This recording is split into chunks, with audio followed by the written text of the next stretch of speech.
Assalamualaikum warahmatullahi taala wabarakatuh. Semoga tuan-tuan dan puan-puan berada dalam lindungan Allah Ta'ala lah pada hari ini. Saya ingin sambung lah sembang santai saya hari ini kan, sembang motivasi. InsyaAllah dengan harapan tuan-tuan dan puan-puan dapat satu dua manfaat lah daripada apa yang saya sampaikan ni. Sebenarnya video yang akan saya buat ni dia cerita dia panjang. Dia punya dia satu kisah yang panjang. Dia umpama analogi lah, umpama apa yang saya sampaikan kepada tuan-tuan dan puan-puan ni umpama satu basikal yang penuh lah, satu basikal yang boleh berjalan.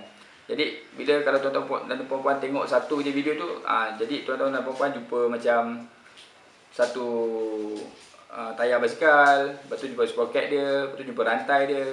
Jadi kalau tuan-tuan dan puan-puan tengok keseluruhan video-video yang saya paparkan ini, insyaAllah tuan-tuan akan faham lah yang apa saya sampaikan ini adalah merupakan satu basikal yang boleh berjalan lah, yang boleh insyaAllah akan difahami oleh ramai. Sebenarnya tujuan saya buat video ini ialah sebab saya rasa di luar sana ramai orang yang menghadapi pelbagai masalah dan menjalani kehidupan dalam keadaan yang murung, mendung dan sebagainya. Jadi itulah saya mengambil keputusan untuk memulakan sesi-sesi video ini dengan harapan dia membawa kebaikan pada tuan-tuan dan puan-puan, insyaAllah. So, hari ini saya ingin bercerita sedikit lah, iaitu tentang makhluk atau kejadian. Makhluk ni tuan-tuan dan puan-puan sebenarnya adalah dalam bahasa Arab yang maksudnya dalam bahasa Malaysia ialah dicipta. Dia ada dua je. Satu pencipta iaitu Allah Ta'ala, Al-Khaliq, dan yang kedua yang dicipta. Jadi hari ini kita akan cerita tentang makhluk yang dicipta oleh Allah Ta'ala ni. Kalau kita tengok makhluk-makhluk ni kan, kita tengok manusia, kita tengok burung, haiwan, binatang, gunung kan, benda-benda yang kelihatan. Dan ada juga benda-benda yang tidak kelihatan, elemen-elemen yang tidak kelihatan, betul tak? Seperti jin, syaitan kan, yang tidak kelihatan, makhluk-makhluk halus kan, soalan dan sifat yang tidak kelihatan. Begitu juga angin, kita boleh rasa angin tapi ia juga tidak kelihatan. Tetapi untuk tuan-tuan dan puan, antara makhluk dan kejadian yang Allah cipta untuk manusia, yang berkhidmat untuk manusia ialah perasaan, makhluk perasaan. Contohnya Allah cipta bosan, gembira, ketawa dan sebagainya lah, semua perasaan-perasaan tu, sifat-sifat itu. Jadi kalau kita tengok balik, kita buat satu kajian, kita buat satu pecahan. Kalau kita lihat makhluk ni kita ambil pecahan yang terendah ni. Kalau kita ambil katalah makhluk bosan, kejadian bosan. Bosan tu tuan-tuan dan puan, dia punya hanya satu sifat. Sifat dia cuma satu, iaitu membosankan. Itu saja. Dia tidak boleh menggembirakan, sebab menggembira itu adalah satu makhluk yang lain. Okey, kita naikkan sikit. Kita buat pecahan tu, naikkan sikit dalam golongan yang kedua. Golongan kedua kita ambil katalah gunung, kita ambil batu. Batu ni sifat dia ada 2-3 lah. Sifat fizikal batu ialah dia keras. Dia keras, dia berat. Itu sifat dia. Lepas tu kalau kita tengok sifat yang seterusnya, kita ambil yang lebih tinggi sikit, kita ambil sifat pokok. Pokok pula sifat dia ialah dia boleh bernafas, dia boleh tumbuh, dia boleh membesar, mengeluarkan buah kan, dan sebagainya. Maknanya sifat yang pertama tadi cuma satu sifat, sifat kedua ni batu dah lebih sikit, pokok dah tambah lagi sifatnya. Kemudian kita lihat naik lagi, kita ambil sifat binatang. Sifat binatang ni dia ada nafsu kan, dia ada nafsu. Jadi tambahan kepada batu tadi yang tak boleh gerak, tapi binatang boleh bergerak kan, boleh bergerak, boleh cari makan kan, boleh berhibur, boleh seks dan lain-lain kan. Jadi kita naik lagi kita tengok sifat malaikat. Sifat malaikat ni ialah dia cuma ikut perintah Allah Ta'ala kan. Jadi malaikat Mikael contohnya, dia menyampaikan rezeki untuk sekian umat. Itu malaikat Mikael. Malaikat Jibril untuk menyampaikan wahyu. Dia dah pencen sebab dah tak ada nabi kan selepas Nabi Muhammad sallallahu alaihi wasallam. Jadi satu sifat malaikat ni ialah dia tak boleh tukar-tukar. Hari ni Mikael kata, bro, aku nak tukar, aku sampaikan wahyu ini boleh tak? Atau tukar dengan dengan Ridwan. Bro, aku nak jaga, boring lah hari-hari aku duduk hantar rezeki kan. Hari ni aku rasa aku nak jaga syurga, pintu syurga. Okey tak bro? Dia macam tu. Dia tak macam tu. Dia patuh je. Kalau kita balik sikit, undur balik, kalau kita ambil pokok contohnya kan, dia patuh, dia duduk di situ, tak gerak-gerak kan.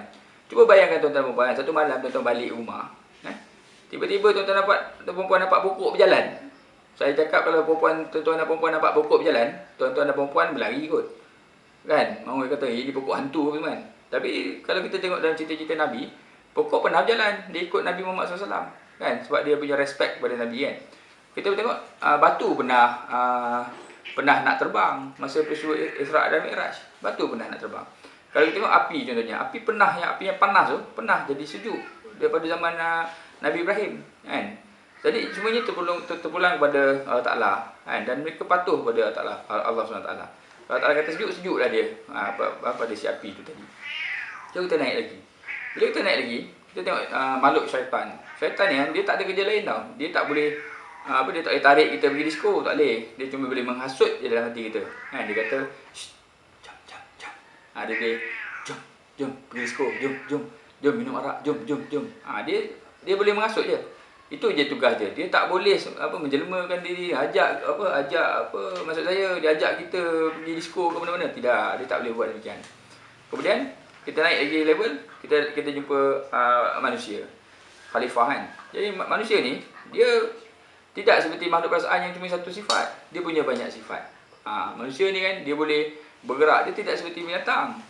Yang mana yang apa saya maksudkan ialah manusia ni dia boleh berfikir dan bertindak. Tuan-tuan dan puan, itu dia kelebihan makhluk-makhluk ni. Atas sebab itulah kan manusia ni adalah makhluk yang paling mulia.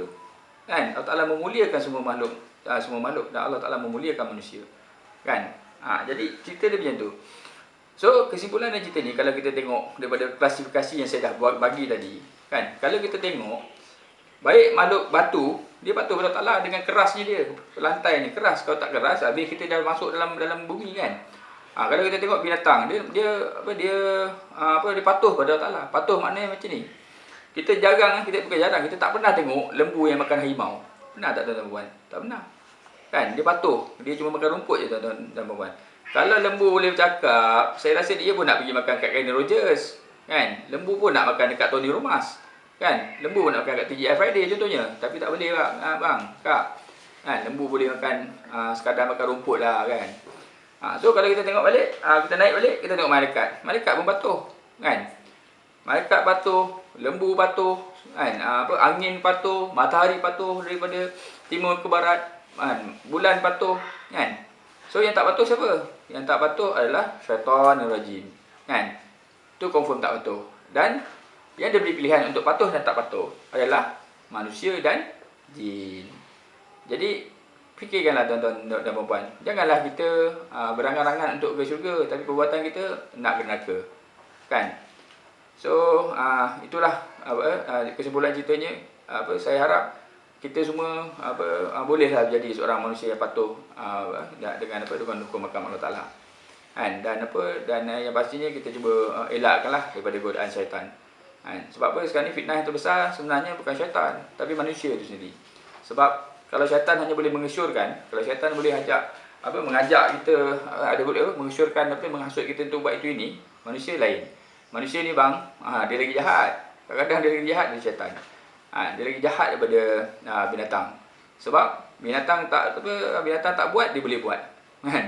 Binatang dia sumbang mahram dia lah, dia boleh dengan bertukar-tukar pasangan dia lah, dia boleh projek dengan binatang lah. Ni manusia ni. Kan lagi teruk daripada binatang sebenarnya kan. Dia bukan dengan pasangan dia, tapi dia lebih dengan pasangan dia pun ada. Kadang-kadang tu si perempuan tu dia boleh membelai-belai, mengajak buat benda-benda yang salah kan, so on and so forth. Jadi kita kena faham lah. Kena faham dan kena tahu. So setakat ini sehingga kita berjumpa lagi, dengan harapan tuan-tuan dan puan dapat manfaat daripada video yang saya sampaikan ini. Hidup kena cool, hati kena mulia. Assalamualaikum.